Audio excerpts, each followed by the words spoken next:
বাবা মার একমাত্র ছেলে ছিলাম, তোমার জন্য আমি বাবা মা পর্যন্ত ছেড়ে দিয়েছি।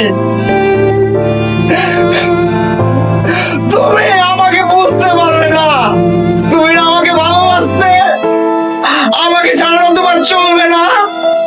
আজ কিভাবে চলে, আজ